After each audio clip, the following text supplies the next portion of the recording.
Participe conosco ao vivo no estudo desta lição em nossa escola sabatina online, todos os sábados às 9 da manhã pelo Zoom.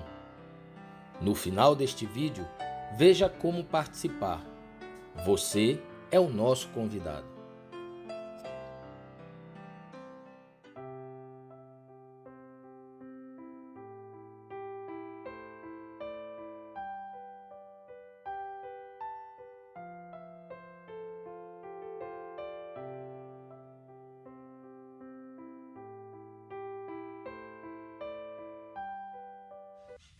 Olá, irmãos, que a bênção do Senhor Jesus esteja sobre cada um de nós. Hoje nós vamos abordar um assunto que fala sobre o mal do individualismo.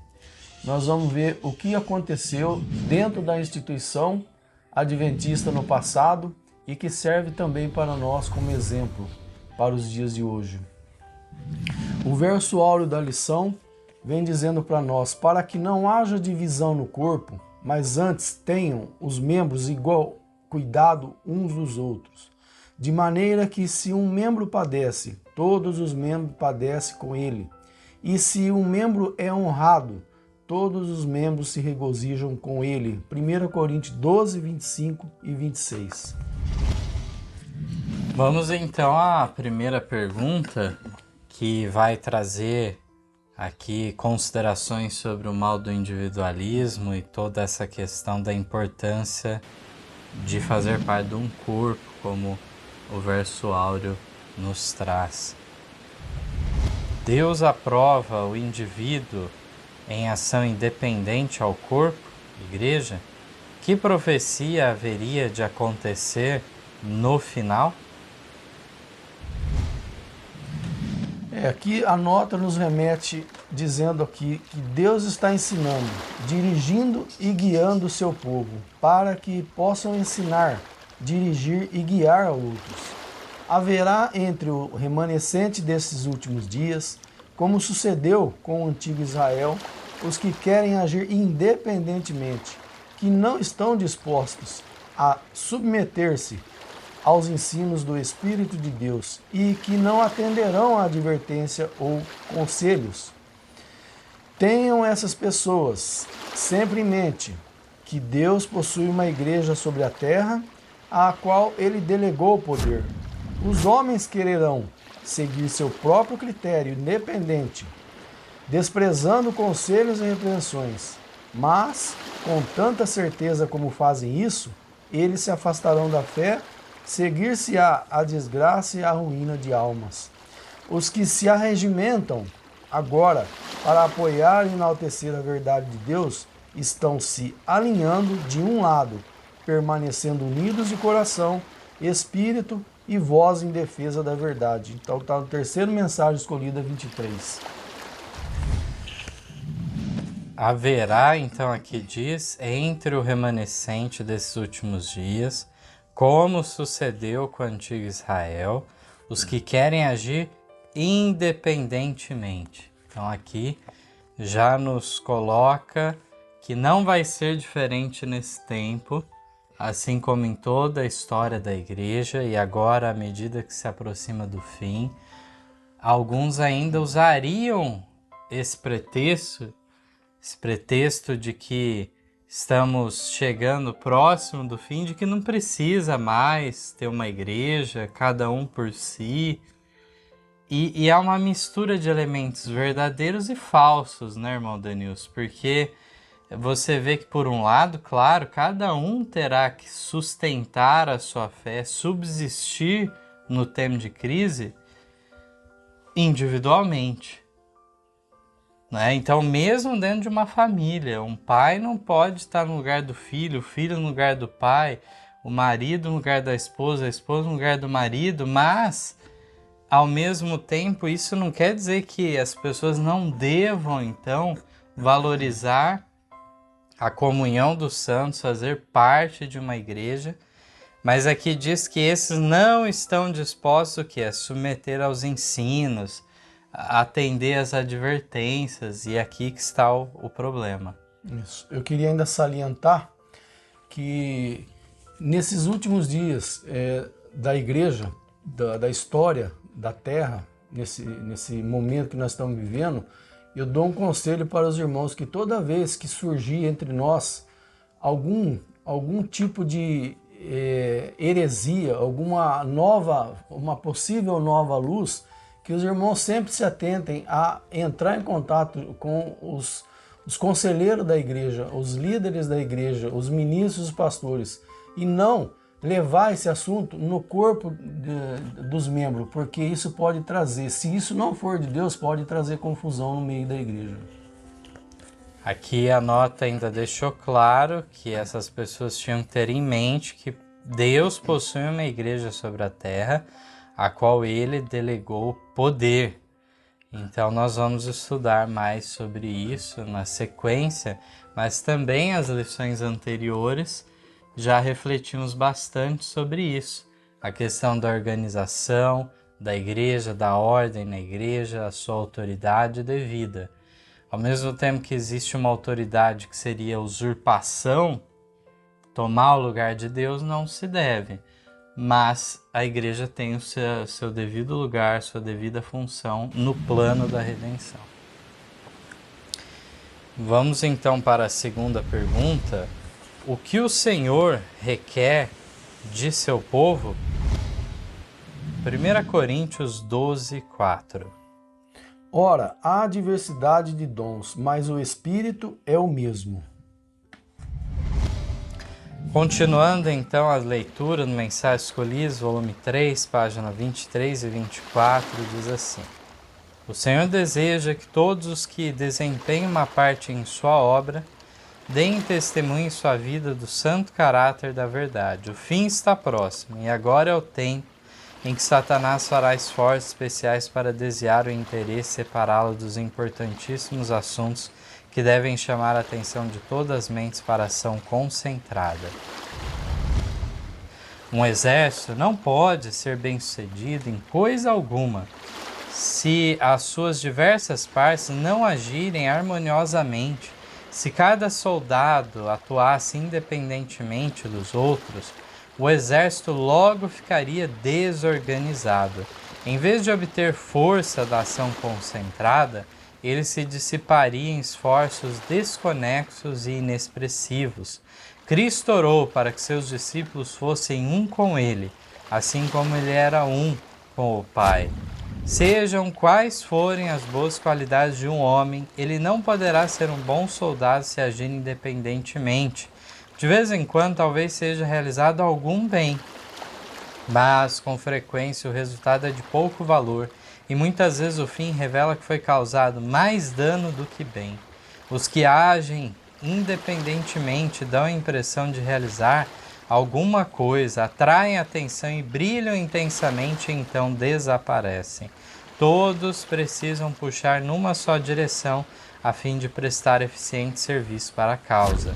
Deus requer a ação conjunta de seus soldados e para ver isso na igreja é essencial o domínio próprio, deve-se praticar o domínio próprio. Então nós vemos aqui, acerca do texto da Bíblia, que a igreja tem que ter diversidade de dons, né? Mas diz que o Espírito é o mesmo, que a questão do Espírito Santo. E aí nós vamos ver que um exército bem formado, bem disciplinado, ele caminha então para a vitória dentro de uma guerra, quando fala no ponto de vista secular. E assim também é no plano de Deus. Uma igreja tem que andar bem unida com os mesmos pensamentos. E quando houver alguma coisa que está soando diferente entre nós, isso então não deve ser dado atenção e deve ser levado o caso então para a direção da igreja. Terceira pergunta então, o que é necessário na causa de Deus? 1 Coríntios 12, 11. Mas um só é o mesmo Espírito, opera todas estas coisas, repartindo particularmente a cada um como quer. Então vamos para mais uma leitura, o irmão Denilson, então, por gentileza. Na continuação do Mensagens Escolhidas, volume 3, 24 e 25. Então diz aqui que em todo esforço, em cada lugar no qual é apresentada a verdade, há necessidade de opiniões diferentes, de dons diferentes, e que sejam conjugados diversos planos e métodos de trabalho. Todos devem fazer questão de aconselhar-se uns com os outros e de orar juntos. Cristo disse: se dois dentre vós sobre a terra concordarem a respeito de qualquer coisa que porventura pedirem, ser-lhes-á concedida por meu Pai que está nos céus. Mateus 18:19. Nenhum obreiro possui toda a sabedoria que é necessária. Deve haver uma comparação de planos e troca de ideias. Nenhum homem deve considerar-se competente para dirigir um empreendimento em qualquer lugar sem auxiliares. Um homem pode ter tato num sentido, mas ser um fracasso completo em alguns pontos essenciais. Isto faz com que sua obra seja imperfeita. Ele necessita que o tato da mente, os dons de outro homem sejam unidos aos seus esforços. Todos devem estar em perfeita harmonia no trabalho. Se podem trabalhar só com os que veem as coisas exatamente como eles e seguem precisamente seus planos, serão então um fracasso. O trabalho será deficiente porque nenhum desses obreiros aprendeu as lições na escola de Cristo, que os habilita a tornar todo homem completo em Cristo Jesus. Todos devem estar melhorando constantemente. Devem aproveitar toda a oportunidade e tirar o máximo proveito de todo o privilégio até se tornarem mais habilitados para a sua grande e solene obra. Deus colocou, porém, na igreja diversos dons. Todos eles são preciosos em seu devido lugar e todos devem desempenhar uma parte no aperfeiçoamento dos santos. Esta é a ordem de Deus e os homens devem labutar de acordo com os seus preceitos e providências se quiserem ter êxito. Deus só aceita os esforços que são efetuados de bom grado e com coração humilde, sem o traço de suscetibilidades pessoais ou egoísmo. Eu queria fazer um comentário aqui. No início dessa nota, eu venho falando que a igreja deve ter planos e métodos de trabalho. Então, para que haja quantidade de pessoas com diversos dons para a igreja também tem que ter plano e método. Porque senão a obra fica travada, ela fica sem avançar. Então por isso que a gente está batendo muito nessa tecla da questão dos dons diversificados dentro da igreja, porque se a igreja não tiver planos e métodos, não tem como avançar a obra. Então a igreja tem um papel nessa responsabilidade e também o membro tem o papel dele para completar esse conjunto de obra na questão da verdade presente. Então, realmente, a gente vê essa questão do aconselhamento mútuo, o orar juntos, tudo isso para fortalecer a igreja, as opiniões diferentes. Nem sempre existe uma ser descartada e outra ser aceita. Às vezes deve ser ambos métodos utilizados, né? E aqui nos fala também que um homem pode ter tato numa área, num sentido, mas ser um fracasso completo em alguns pontos essenciais. Então, realmente, em outros lugares, a irmã White usa o termo da obra não ficar estereotipada, não ficar no molde, no formato de uma só pessoa, mas realmente haver essa diversidade de pessoas atuando e cada um, claro, refinando também a sua personalidade, o seu caráter, de maneira a estar mais em harmonia também com Cristo. Então nós vamos para a quarta pergunta. Como Tiago White procurava agir na pioneira obra adventista? Então nós vamos ver aqui qual era a atuação de Tiago White quando lá nos primórdios do adventismo se iniciou. Quando a causa era mais nova, meu marido costumava aconselhar-se com homens que tinham bom senso. Então, a obra era muito menor do que é agora, mas ele não se julgava capaz de dirigi-la sozinho. Escolhia conselheiros dentre os que achavam revestido de responsabilidade em todas as partes da obra. E depois de se aconselharem uns com os outros, esses homens retornavam ao seu trabalho, sentindo ainda maior responsabilidade de levar avante a obra de maneira correta, de elevar, purificar e solidificar, para que a causa de Deus pudesse avançar vigorosamente. Terceira mensagem escolhida, 25. Então, vamos lembrar que Tiago White, ele não era muito avançado de idade, ele era até jovem, né? E ele se aconselhava, na maior parte dos casos, creio, com pessoas até de mais idade do que ele. Tinha José Bates na época, né? José Bates, mais velho, mais experiente, né? E nós vemos que realmente ele sentia essa necessidade de se aconselhar com esses outros irmãos para tomar uma decisão mais acertada. E também aqui usa o termo bom senso. Pessoas que vão analisar da causa para o efeito, vão analisar calmamente a questão, não vão ser homens precipitados, que têm a resposta para tudo, mas eles iam refletir no assunto e chegar a uma conclusão. Então eu tenho visto também no nosso meio irmãos que muitas vezes têm vindo a nós, né? Hoje nós temos usando a tecnologia do celular, muito mais fácil de você estar em contato. E os irmãos às vezes vêm pedir algum conselho e muitas vezes a gente também vai pedir conselho para outras pessoas, e assim deve ser o corpo unido na Igreja de Deus. Vamos então para a quinta pergunta. O que é uma ilusão de Satanás? Continuação nos diz assim: é uma ilusão do inimigo alguém achar que pode desligar-se dos agentes designados por Deus e trabalhar de um modo independente, ideado por ele mesmo, em sua própria e pretensa sabedoria, e ainda ser bem-sucedido. Embora suponha estar realizando a obra de Deus, não prosperará até o fim. Somos um só corpo e todo membro deve estar ligado ao corpo, devendo cada pessoa trabalhar em sua respectiva capacidade.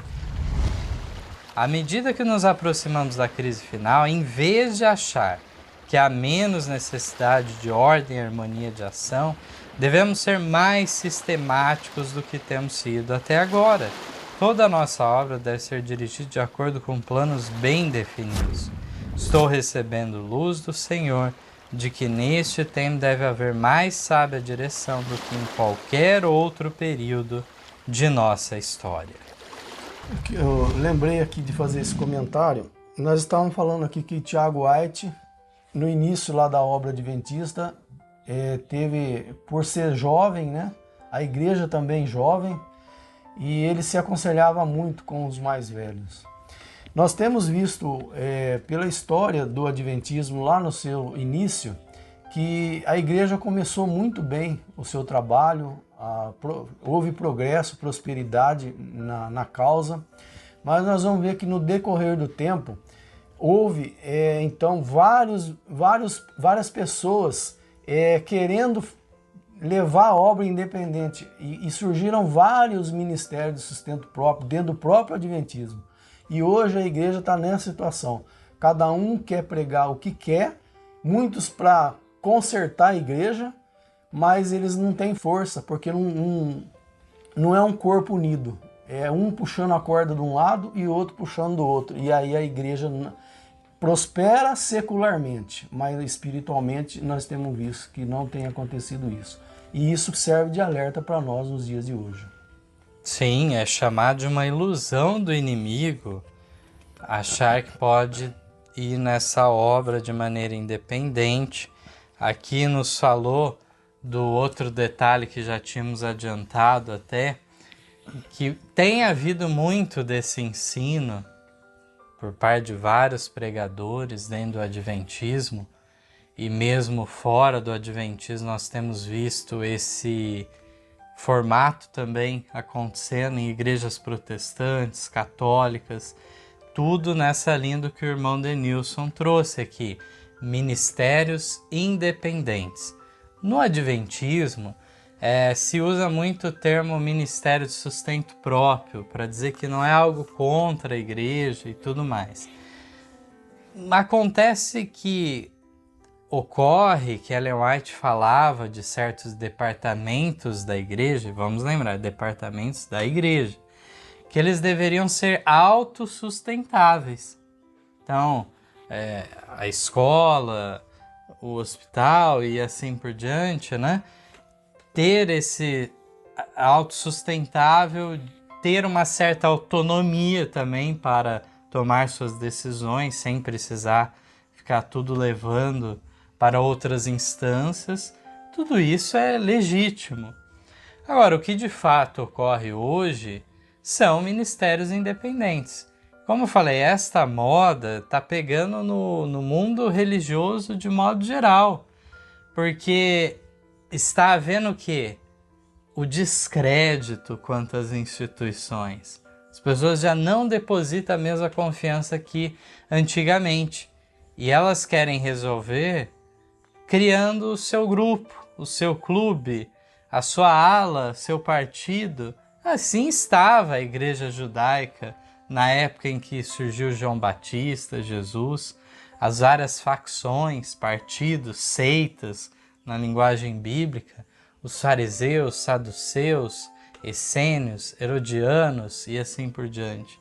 Então, na realidade, nós vemos que Cristo, ele buscou uma unidade da sua igreja, e não cada um com um critério, com um parâmetro. Então, realmente não é possível ter uma unidade, mas como o irmão Denilson já salientou, acaba sendo esforços, então cada um para um lado, não é um exército unido realmente para a batalha. E ainda lembrando que o irmão Mateus disse aqui, eu lembrei do apóstolo Paulo também. Houve em perigo ali na igreja também. Uns estavam partindo para Apolo, e outro para o apóstolo Paulo, e outro para Pedro. E aí teve conserto ali, e a coisa não desbandou, vamos dizer, não foi para o lado errado. É importante esse ponto que o irmão Denilson lembrou, porque nós estudamos em estudos anteriores já que ocorre que havia, dentre esses, né? Tinha os de Paulo, de Apolo, de Cefas, que é Pedro, mas havia uns que era de Cristo, lá fala. E parece que é uma coisa boa, então esses estavam certos. Mas Paulo estava advertindo, reprovando a todos eles. Quem eram estes que estavam sendo de Cristo, supostamente? Eram os individualistas, que diz que passavam por alto a autoridade apostólica, não davam ouvidos, atenção, não se importavam com a autoridade dos ministros da igreja, mas sim falavam, nós recebemos orientação direto do Espírito Santo, não precisamos de ninguém. Então esses também estavam em erro. E é o que tem acontecido em nosso tempo também, em grande medida. E aconteceu, tá, a gente vai falando de vários assuntos, aconteceu também dos nicolaítas dentro da igreja apostólica, que também foi um partidário ali dentro da igreja que trouxe prejuízo para a igreja apostólica também. Isso. Então nós vamos para a sexta pergunta. O que aprendemos sobre esse tema no relato da conversão de Paulo? Diz aqui, e logo lhe caíram dos olhos como umas escamas, e recuperou a vista, e levantou-se, foi batizado. Atos 9, 17, 18. Desta maneira, deu Jesus sanção à autoridade de sua igreja organizada, e pôs Saulo em contato com seus instrumentos apontados na terra. Cristo tinha agora uma igreja como sua representante na terra, e a ela pertencia a obra de dirigir os pecadores arrependidos no caminho da vida. Muitos têm a ideia de que são responsáveis somente a Cristo, pela luz e experiência que possuem, independentes de seus reconhecidos seguidores na terra. Jesus é o amigo dos pecadores, e seu coração se confrange por seu infortúnio. Ele possui todo o poder, tanto no céu como na terra. mas respeita os meios por ele ordenado para o esclarecimento e salvação dos homens. Dirige os pecadores para a igreja, por ele feito instrumento de luz para o mundo. Quando, em meio ao seu erro cego e cego preconceito, Saulo recebeu uma revelação de Cristo, a quem estava perseguindo, foi ele colocado em comunicação direta com a igreja, a qual é a luz do mundo. Que história! Então, essa história de Paulo nos deixa muito cientes do papel da igreja organizada, ainda que salientou a mensageira do Senhor. E encontramos nesse fato até um detalhe. Lá, quando Cristo aparece para Paulo, é dito que ele era um vaso escolhido para levar o evangelho aos gentios. Já incumbiu dessa missão. Mas isso se deu de maneira automática? Não, ele teve que passar pelo trâmite da igreja. Seja no seu batismo naquele primeiro momento, seja depois de servir a igreja há alguns anos, lá em Antioquia, ele e Barnabé são separados para o ministério. Então não foi algo automático. Eu recebi uma revelação de Deus e agora eu sou ministro de Deus. Não, ele aceitou, ele se submeteu à autoridade da igreja. Foi aceito pelos demais. Ele teve um período também afastado que ele fugiu para a Arábia, para então despistar aqueles que estavam em seu encalço, querendo tirar a sua vida.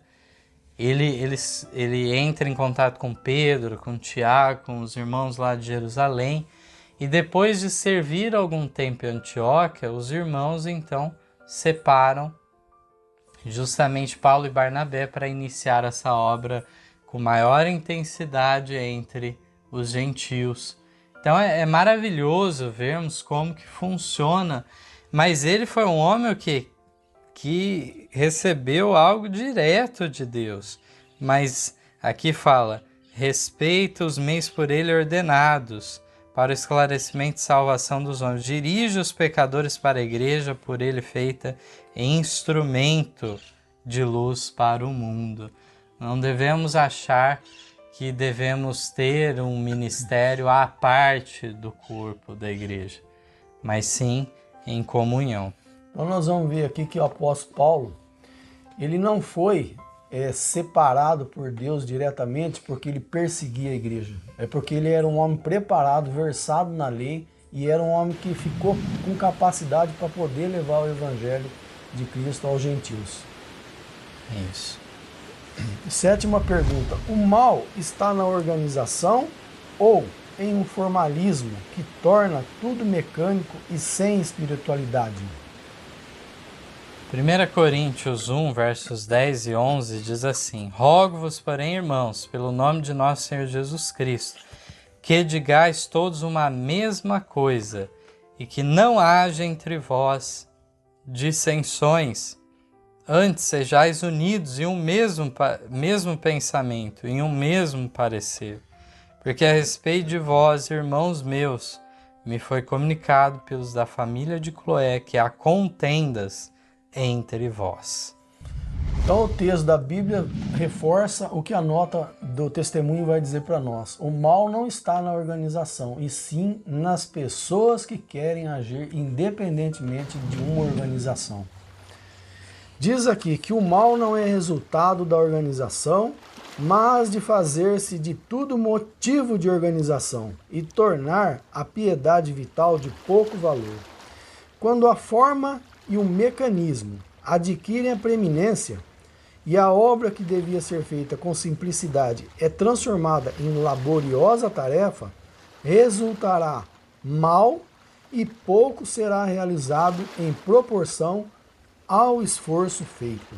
Então, está aqui no Fundamentos da Educação Cristã. Conquanto existam tais dificuldades, poder-se-á aboli-las, acabando com a organização?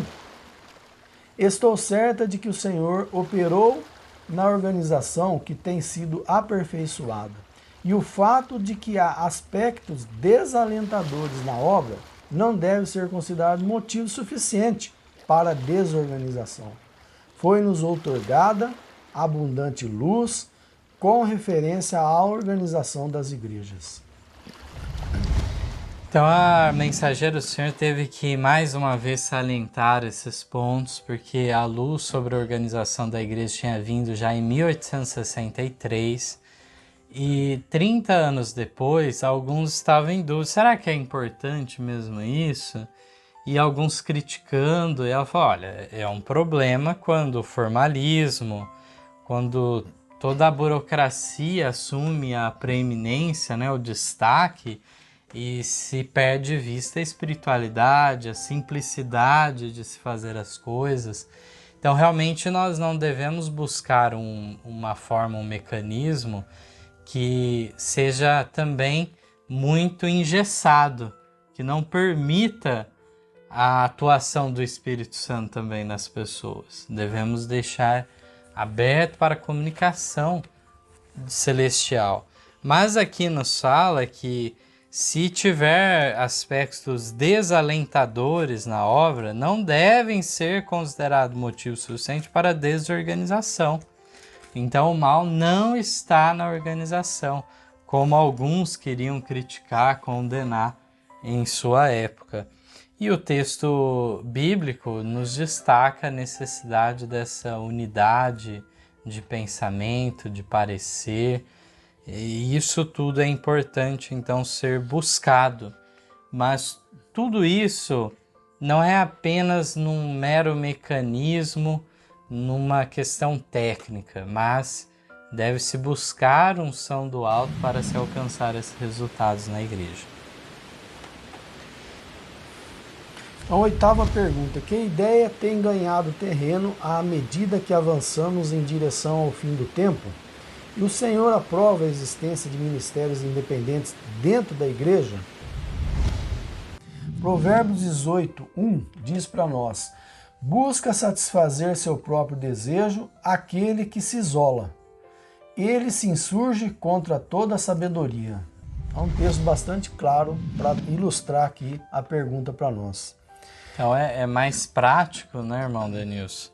É mais prático para a pessoa fazer as coisas do jeito que ela quer. Então, qualquer um vai preferir fazer dessa maneira.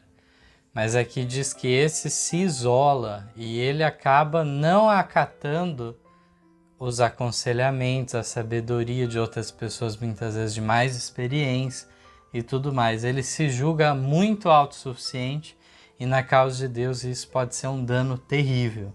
Isso. E agora aqui as notas vão ser várias notas que a gente vai ler e à medida que a gente for ler a gente pode ir comentando aos poucos também esses pareceres. Diz que alguns têm apresentado a ideia de que ao aproximarmos no fim do tempo, cada filho de Deus agirá independentemente de qualquer organização religiosa.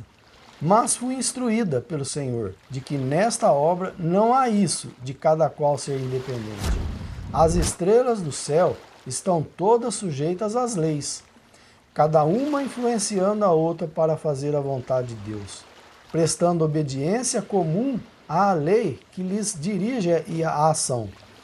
E para que a obra do Senhor possa avançar sadia e solidamente, seu povo deve estar unido. Então responde já a primeira parte da pergunta: que ideia tem ganhado terreno à medida que avançamos em direção ao fim do tempo? Justamente essa, de que não é necessário mais fazer parte de uma organização religiosa, é cada um individualmente, Deus dirigindo, e aqui diz que não. E ainda compara com as estrelas no céu, cada um no seu lugar, e assim o seu povo deve estar unido. E nós vamos focar agora na sequência a segunda parte da pergunta. O Senhor aprova a existência de ministérios independentes dentro da igreja? Observe que a pergunta fala dentro da igreja, é como fosse uma igreja dentro da igreja. Então, esse tipo de situação, nós vamos ver que a palavra de Deus não abona. Diz aqui que a igreja é o instrumento apontado por Deus para a salvação dos homens. Foi organizada para servir e sua missão é levar o evangelho ao mundo. A igreja é a fortaleza de Deus, sua cidade de refúgio, que ele mantém num mundo revoltado. Qualquer infidelidade da igreja é traição para com aquele que comprou a humanidade com o sangue de seu filho, unigênito filho. Todos os que creem devem ser congregados numa única igreja. E mais um texto aqui: sei que o Senhor ama a sua igreja, ela não deve ser desorganizada ou esfacelada em átomos independentes. Vemos aqui também, pelo comentário, que a igreja ela é a fortaleza de Deus. Eu lembrei de uma experiência aqui, dentro do ministério do Adventismo. Eu tenho conhecimento de pessoas que eles estão revoltados dentro da igreja, eles devolvem dízimo para a igreja, veem todas as deformidades espirituais ocorrendo e eles vamos dizer assim, eles fazem um trabalho contra a igreja, denunciando a igreja, mas eles não se separam dessas igrejas, porque eles acham que é dentro da igreja que vai haver o conserto. Isso nós temos visto de ministérios independentes atuando dessa forma. Então nós vemos já por esses textos da necessidade de uma igreja, todos serem congregados na mesma igreja, e aqui nos fala de não ser desorganizado ou esfacelada em átomos independentes. O que isso significaria, né? As notas seguintes vão nos ajudar a compreender melhor esse ponto. Na sequência aqui, Testemunho para Ministros 61, nos fala que Deus tem na terra uma igreja que é seu povo escolhido, que guarda os seus mandamentos. Ele está guiando, não ramificações transeadas, não aqui e outra ali, mas um povo. Muitas vezes estes textos são utilizados de uma maneira equivocada para condenar qualquer dissidência. Se volta quantas vezes esse texto contra qualquer igreja que saiu então, e se esquecem esses mesmos que o próprio adventismo já é uma dissidência do protestantismo. Então esse tipo de argumento não deveria ser utilizado. Assim como o protestantismo é uma dissidência do catolicismo e assim por diante. Então nós temos que ter a compreensão devida desses textos serem colocados justamente falando sobre esse tema que estamos dizendo de ministérios independentes dentro da igreja. Ramificações, então, que querem tomar uma primazia diante do povo em detrimento da organização oficial. Então, ao contrário, aquele que se separa completamente, e ele está sendo coerente. Realmente, como o irmão Denis falou, não é uma postura de um pé dentro e um pé fora, um pé em cada canoa, não. Ou você realmente apoia aquela instituição, ou você realmente estará numa outra que você julga que está mais de acordo com a vontade de Deus. Aqui na continuação ainda fala semelhantemente, Testemunho para Ministros 488, diz que embora seja uma verdade que o Senhor guia os indivíduos, é também verdade que Ele está conduzindo o povo, e não alguns indivíduos separados aqui e acolá, crendo um esta coisa e o outro aquela. Os anjos de Deus fazem a obra que lhes foi confiada. O terceiro anjo está retirando e purificando um povo, e esses devem mover-se unidos com ele. Também, semelhante a esse texto, Testemunhos para a Igreja, volume 1, 207, diz que alguns vão adiante dos anjos que estão dirigindo o povo, mas acabam tendo de rever cada passo e timidamente não seguir mais rápido do que os anjos dirigem. Vi que os anjos de Deus não levariam seu povo mais depressa do que pudesse compreender e agir segundo as importantes verdades que lhes são comunicadas. Então, olha só, esses textos não estão falando contra qualquer grupo dissidente que aí se julga como espúrio qualquer separação. Não, não é assim. A gente tem que ver os princípios da igreja, se está seguindo ou não. É essa que vai ser a identificação. Aqui vemos realmente que está falando de indivíduos, está falando de um crendo de uma forma, outro de outra. Então, no Adventismo hoje, há uma diversidade de pensamento muito grande. E não deveria ser assim. Mas muitos querem permanecer na igreja mesmo contra o ensino oficial da igreja. E isso é algo que você está fazendo que tipo de trabalho? Um trabalho subversivo, de minar a autoridade da igreja? Não deve ser assim.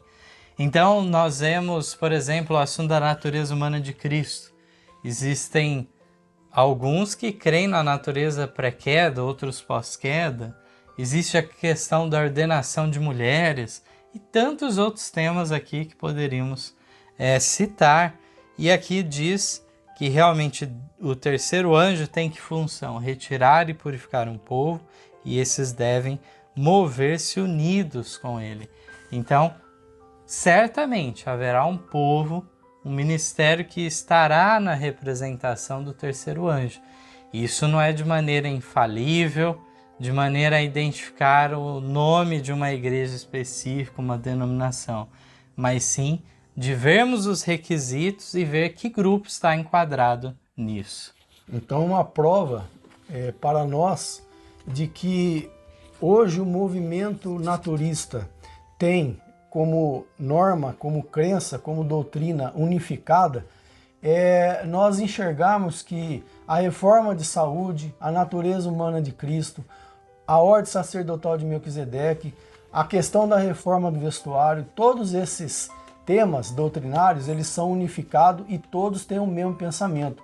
E nós vemos que no Adventismo está ocorrendo muito diferente disso, porque uns creem uma coisa, outros creem outra. Uns falam que é conselho, outros falam que é doutrina. Então não existe uma uniformidade de pensamento. Por isso que hoje está havendo o quê? Um puxa a corda de um lado e o outro puxa a corda do outro. E assim não chega nessa unificação. Aqui ainda temos uma última nota, que inclusive foi citado um trecho dela nas primeiras lições, mas aqui nós temos um contexto mais amplo. O irmão Denilson vai ler para a gente da Meditação Maranata 155. Originalmente saiu no Spiritual Gifts, volume 4, 158. Diz para nós aqui que Deus está conduzindo um povo e preparando para apresentar-se como um, unido para falar as mesmas coisas e cumprir a oração de Cristo por seus discípulos. Erguem-se continuamente pequenos grupos que creem que Deus está unicamente com os poucos, os dispersos, e sua influência é derribar e espalhar o que os servos de Deus constroem. O povo que, segundo a palavra de Deus, está se esforçando ao máximo para ser um, os que são estabelecidos na mensagem do terceiro anjo são olhados com suspeita, pelo fato de estarem estendendo sua obra e reunindo pessoas à verdade. Levanta-se um homem dizendo ser guiado por Deus e defende a heresia da não ressurreição dos ímpios. Outro nutre errôneos pontos de vista com relação à idade futura. Todos querem plena liberdade religiosa e cada um age independentemente dos outros. E pretendem, no entanto, que Deus esteja atuando especialmente entre eles. Essa gente não está em seu juízo, são levados por um falso reavivamento e sabemos que não possuem a verdade. Quisera Deus que eles se reformassem ou abandonassem o sábado. Assim não se atravessariam no caminho dos descrentes. Um texto muito interessante de considerarmos, mas muitas vezes, como eu disse já anteriormente, esses tipos de textos são lidos apenas com um expediente: condenar qualquer tipo de grupo dissidente. Mas aqui é muito mais profundo o assunto. O assunto está falando daqueles que não queriam aceitar a organização da igreja, queriam ficar no seu individualismo. E isso começou já a acontecer na experiência da Mensageira do Senhor na década de 1850, quando surgiu os da Idade Futura, ou Era Vindoura, como é mais conhecido, O Messenger. o grupo do Messenger, o mensageiro, também que falava contra a autoridade da igreja, e aqui usando de maneira leviana, equivocada, o termo liberdade religiosa.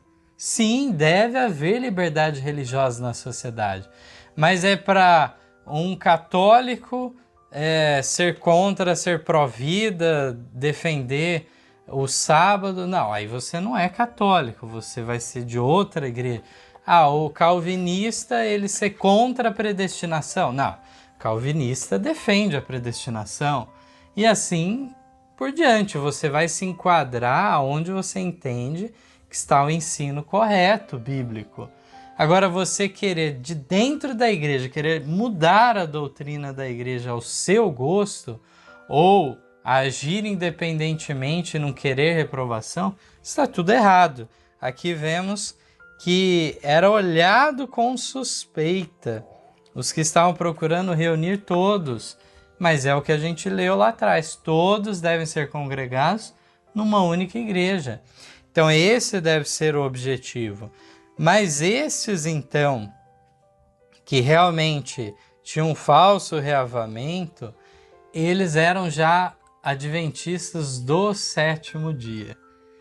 Então, enquanto que havia uma grande parte de adventistas, depois do grande desapontamento, que não observava o sábado, era a maior parte naquele primeiro momento, havia então estes que surgiram na década de 1850, que seguiam o sábado. E aí a Mensageiro do Senhor faz a seguinte reflexão aqui.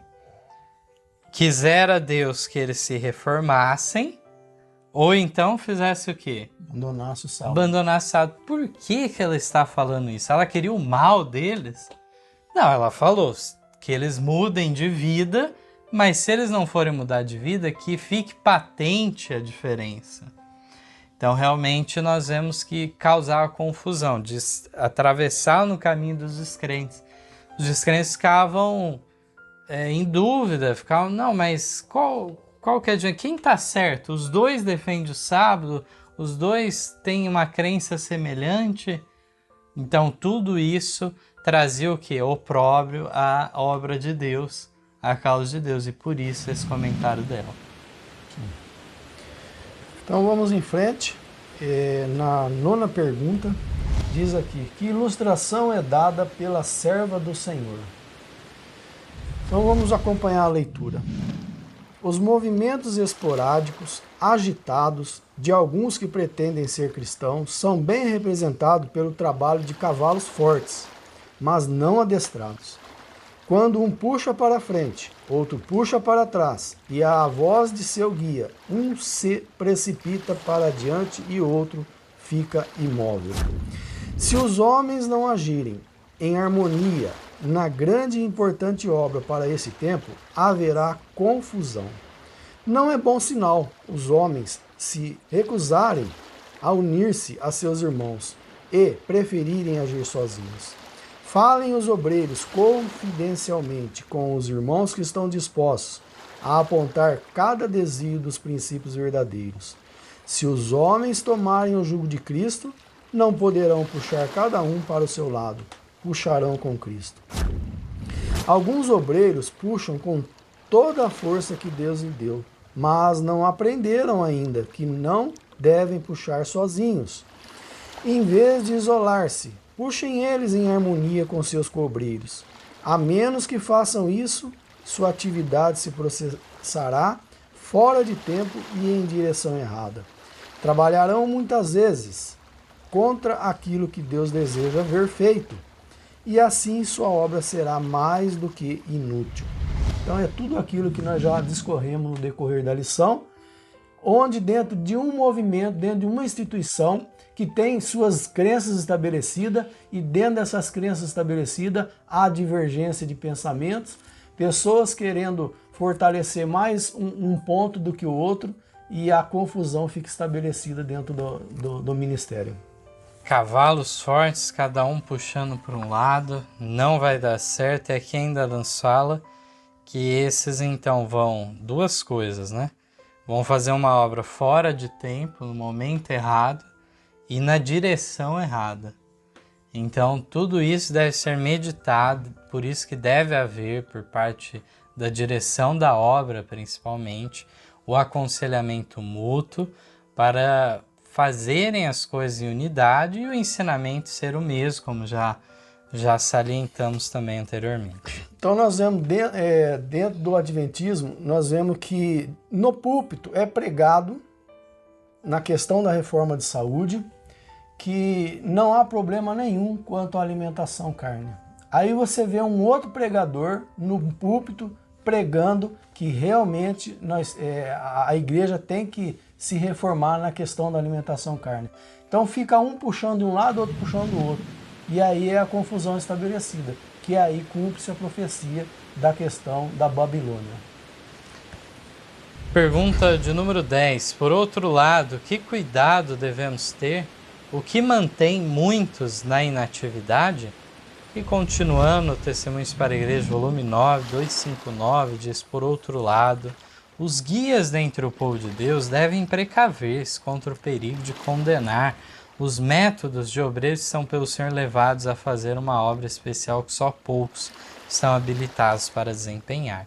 Sejam os irmãos que estão em cargos de responsabilidade cuidadosos no criticar maneiras de proceder que não estejam em perfeita harmonia com os seus métodos de trabalho. Não suponham jamais que cada plano deva refletir a sua própria personalidade. Não temam confiar nos métodos de outrem, pois recusando confiar num cobreiro que com humildade e zelo consagrado está fazendo uma obra especial na maneira por Deus designada, eles estão retardando o avanço da causa do Senhor. Deus pode servir-se e servir-se-á dos que não tiverem instrução esmerada na escola dos homens. Duvidar de seu poder para fazer isso é manifestar incredulidade, é limitar o poder onipotente daquele para quem nada é impossível. Quem dera houvesse menos dessa cautela indesejável, resultado da desconfiança. Ela deixa tantas forças da igreja sem serem usadas. Fecha o caminho de modo que o Espírito Santo não possa valer-se de pessoas. Mantenha ociosidade os que estão dispostos e ansiosos para trabalhar segundo a maneira de Cristo. Desencoraja de entrarem na obra muitos que se tornariam cobreiros e eficientes de Deus, se lhes fosse concedida uma oportunidade razoável.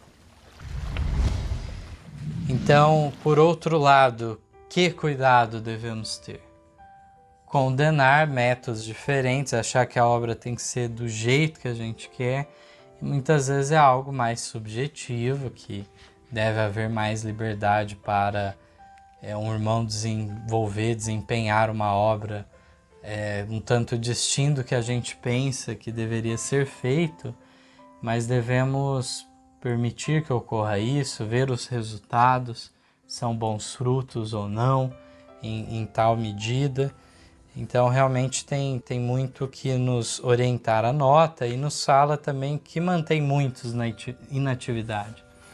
Eu quero dizer aqui, virando nessa página 112, que aqui fala que Deus pode servir-se e servir-se-á dos que não tiverem instrução esmerada nas escolas dos homens. Então, pessoas que muitas vezes ficam na inatividade por falta, às vezes, de oportunidade. E Deus ainda pode se servir de pessoas que não foram bem instruídas, vamos dizer assim, intelectualmente, mas que Deus usará nesse trabalho. E assim nós devemos estar dispostos, com o desejo de ser realmente usado na diversidade de dom que a igreja precisa ter. Então, muitas vezes o Espírito Santo pode estar impressionando uma pessoa e não devemos ser um entrave para essa pessoa servir na obra, desencorajar e assim por diante, aqui diz ter menos dessa cautela indesejável, ter menos desconfiança, para que haja atuação desses que estão ociosos. E aqui nos diz, realmente desse ponto da instrução, que me lembra o fato de que para ser um obreiro, um pastor na igreja, não é um pré-requisito, então, ele ter uma faculdade de teologia. Ao contrário do que as igrejas hoje têm destacado tanto, e aqui não estou dizendo da pessoa entrar na obra sem nenhum tipo de preparo, mas isso, a semelhança dos valdenses lá do passado, nós vamos lembrar que sempre é trabalho unido de duas pessoas, um mais experiente com o mais, então, inexperiente. Então, o mais novo dentro da igreja deve aprender do mais experiente como se portar, como ensinar as doutrinas e assim por diante. Assim, a semelhança de tantos exemplos que nós temos e sempre destacamos Paulo e Timóteo, por exemplo. Então, não é uma questão de uma formação, de uma educação formal, mas sim de entender que Deus frequentemente chama aqueles como Eliseu. Nós vemos que deve haver realmente o trabalho em favor dessas pessoas, que são pessoas que recebem essa vocação de Deus, e a igreja deve estar atenta para compreender quando surgem essas pessoas. Sim. Então vamos para a 11ª pergunta. Diz para nós aqui: devemos valorizar a unidade na diversidade? A perfeição da igreja depende de todos serem enquadrados no mesmo molde? Vamos primeiro no texto de João 17, 21. Para que todos sejam um, como tu, ó Pai, o és em mim e eu em ti, que também eles sejam um em nós, para que o mundo creia que tu me enviaste. Então, falando com relação à unidade da igreja no corpo dos seus membros. A que tipo, na nota, 5º comentário bíblico, 1148 a página, a que tipo de unidade se referem essas palavras de João aqui 17, 21? Unidade na diversidade. Nossas mentes não seguem todas o mesmo curso, assim como nem todos recebemos a mesma obra. Deus deu a cada pessoa sua obra, de acordo com sua capacidade diversificada. Há diferentes tipos de obras a serem feitas, que é com relação àqueles métodos e planos que a igreja tem que estabelecer. Se nosso coração for humilde, se aprendemos na escola de Cristo a ser mansos e humildes, podemos todos avançar juntos, no caminho estreito, demarcado para nós. Diz que a vinha tem muitos ramos, mas embora todos os ramos sejam diferentes, não conflitam entre si. Na diversidade há unidade. Todos os ramos obtêm o seu nutrimento de uma só fonte. Isto é uma ilustração da união que deve existir entre os seguidores de Cristo. Em suas diferentes linhas de trabalho, todos têm apenas uma cabeça. O mesmo Espírito, em diferentes maneiras, atua por meio deles. Existe ação harmônica, embora os dons difiram. Estudem esse capítulo 1 Coríntios 12. Nele vocês verão que a pessoa que está verdadeiramente unida com Cristo não agirá como se fosse em si mesma um todo completo. A perfeição da igreja não depende de todos os membros estarem enquadrados no mesmo molde. Deus chama cada um a tomar o seu lugar, a cumprir o propósito a seu respeito, a fazer a obra que lhe é designada, segundo sua capacidade que lhe foi dada no 6º comentário bíblico 1090. Que textos maravilhosos, falando que sim, devemos valorizar a unidade na diversidade e que a perfeição da igreja não depende de todos estarem enquadrados no mesmo molde. Ele faz a comparação com a vinha, os seus ramos, um não conflitando com o outro, e realmente todos recebendo a nutrição de uma só fonte, que é Cristo Jesus. Então aqui nos fala de avançarmos juntos no caminho estreito demarcado para nós.